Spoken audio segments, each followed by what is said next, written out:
Hey, Tim here. Welcome to Budget Bronco. Today, part two of our engine analysis on the 1963 International Scout 80.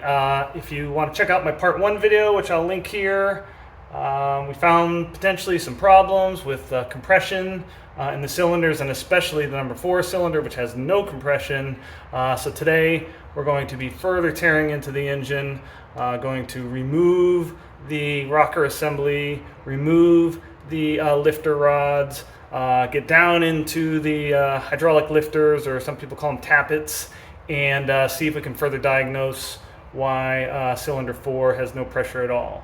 So let's go.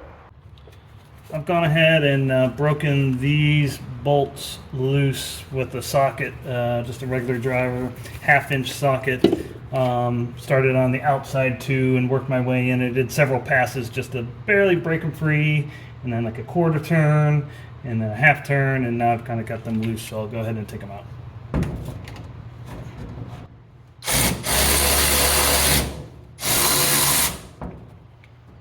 That socket extension's a little bit too long there.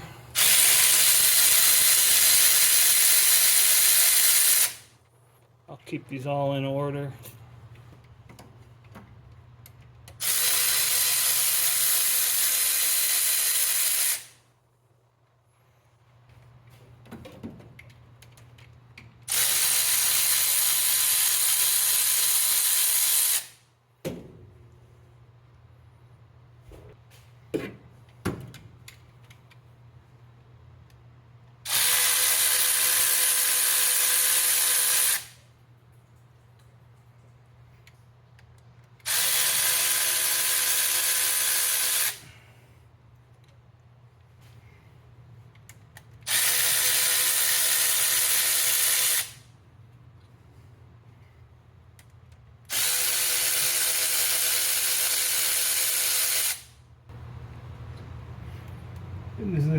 As I'm pulling all these out, I'm seeing at the ends of them do have liquidy oil. It's just kind of sludgy at the top, but good liquid oil on the bottom, so that's good news. On these last two, I'm going to take this extension off.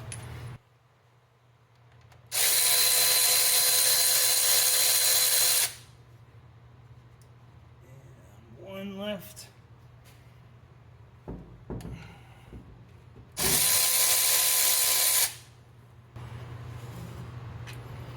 Alright, so now, well, I can see like this one has already slipped off there.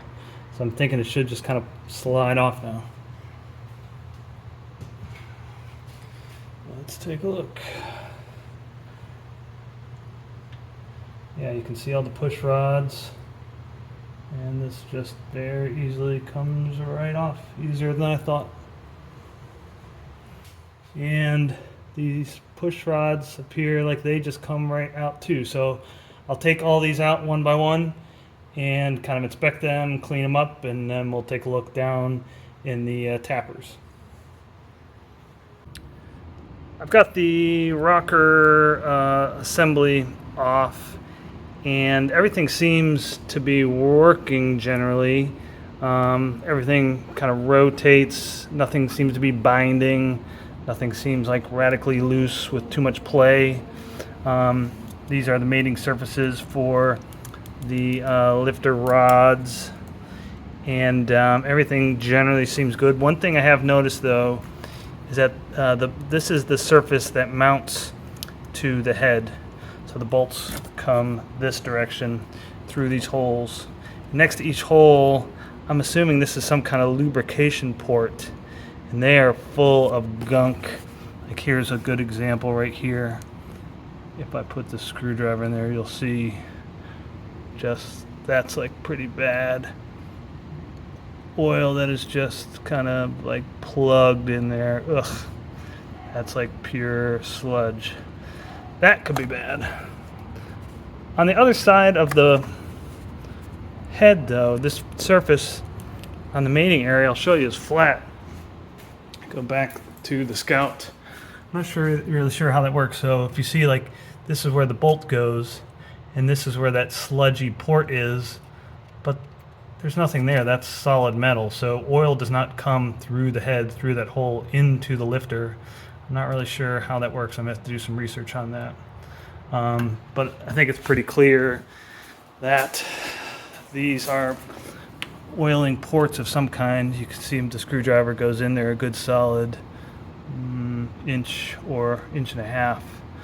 And they're pretty pluggy with gunk, so I'm going to clean those out as best I can. Here's another example. Yuck. One correction based on some additional research I've done. Before I noted that there's no spot for oil to flow into that port on the rocker assembly, which is the case for most of them. But if you come all the way back to the third position, this hole right here is where pressured oil comes up from the oil pump through this one hole. But only one of them has a hole. Why is that? Because that one hole matches up with one of the ports. These are all machined and manufactured the same, but one of them matches up with the hole on the head where pressurized oil flows through this hole into this tube, and then oil flows. It's capped on both ends, and then oil can flow all the way through the tube and lubricate all of the mechanisms through just that one hole. And all of these are machined exactly the same. That's why oil gets plugged up in here. It's no big deal. It's just flowing down in there and staying there, and that's why it got all globbly, no problem. It's just the one that actually works as an oil port.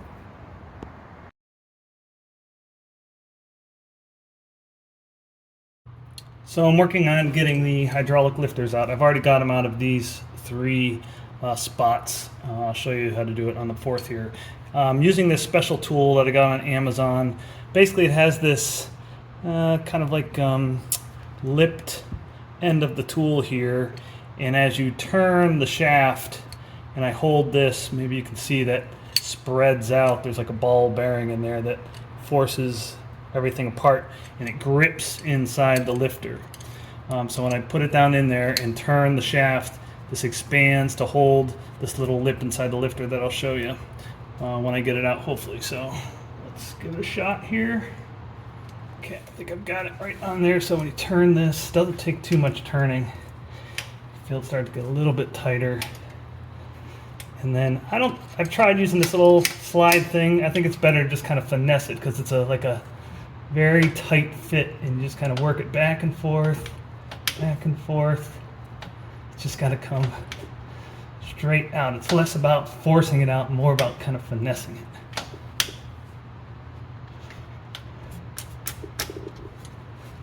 So like a tight interference fit. If it gets caught up, I just give it a little tap.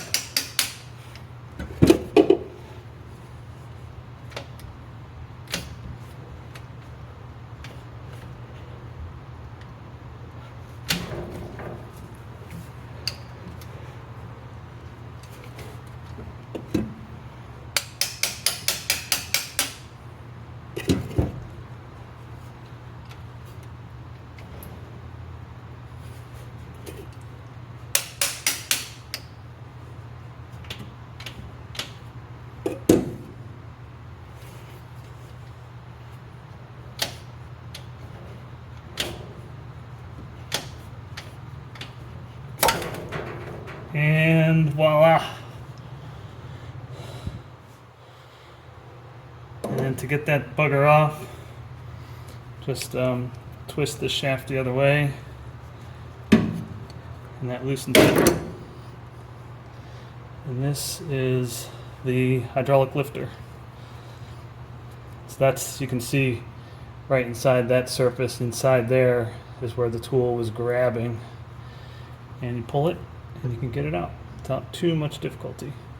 So I'll clean all these up, probably show them disassembled as well.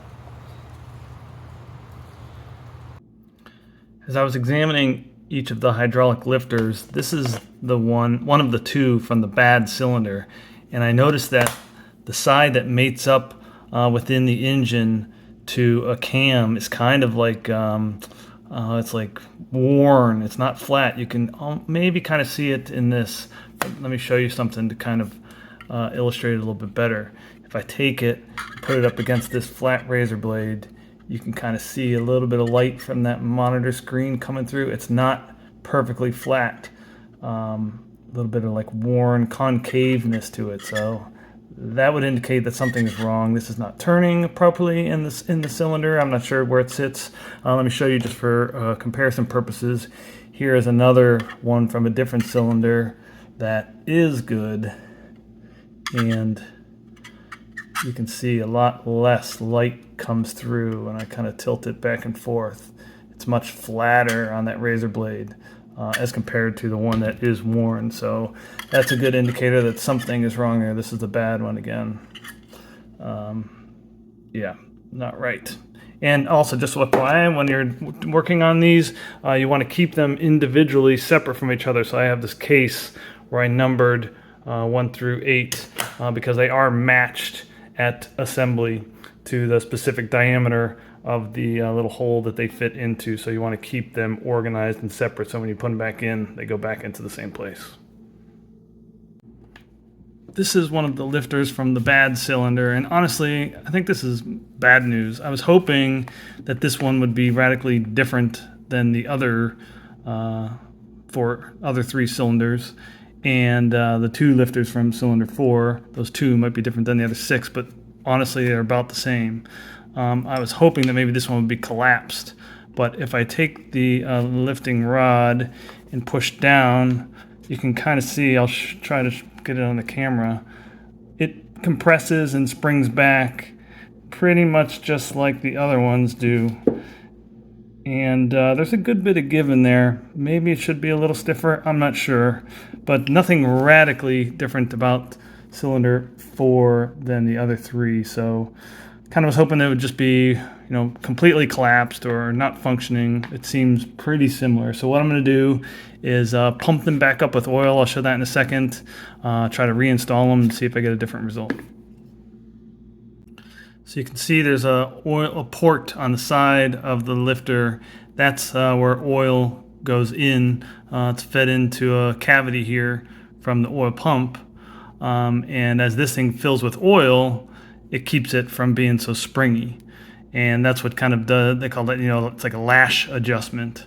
So what I'm going to do is put this in this tub of clean oil, use the lifter to just plunge it up and down, get all the air bubbles out, and basically have it be filled up with oil. Try and do this as best I can. So I'll just pump it best I can until it gets really stiff, and then reinstall it. Just going to keep working it like this for, a few minutes, and then I'll reinstall it and we'll give it another try. So I'm excited to report something very interesting happened. When I dumped these lifters in the oil, I'm not probably going to be able to see it, and pumped them and pumped them and pumped them, and a whole bunch of air bubbles came out. It's now perfectly stiff. I can't move that at all. So that could definitely explain if some of these lifters were starved of oil and it was just full of air, then the spring would have been taking up all of the lash, and there wasn't enough movement in the lifter to actually move the valves. So now that I've got them pumped up full of oil like they're supposed to be, I'll reinstall them and we'll test again.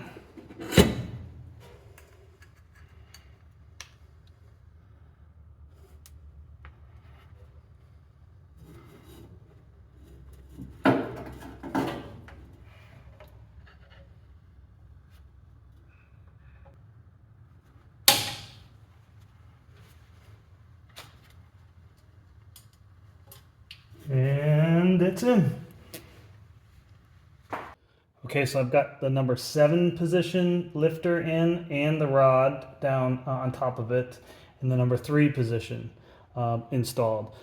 3 was working fine before, 7 was not. So I just want to do a little interim test here, just with my finger, to feel number 3 and number 7 and see if they're both moving with my starter. You can see that's moving. Watch my thumb. And number 7 is moving too. actually moving pretty strong. So that is progress. That's actually super interesting. When I filled the tappets, the lifters, got all the air bubbles out, this one seems to be lifting just as good as position 3, which was already working the valves. So that's actually pretty interesting in progress. I'm going to reinstall all the rest of them and see what happens. Probably going to take a break here, so we'll see. Okay, I'm going to call it a wrap for today. Stay tuned for additional work as I continue to look at the investigate the lifter situation. I'll run a test to see if I'm getting proper valve action.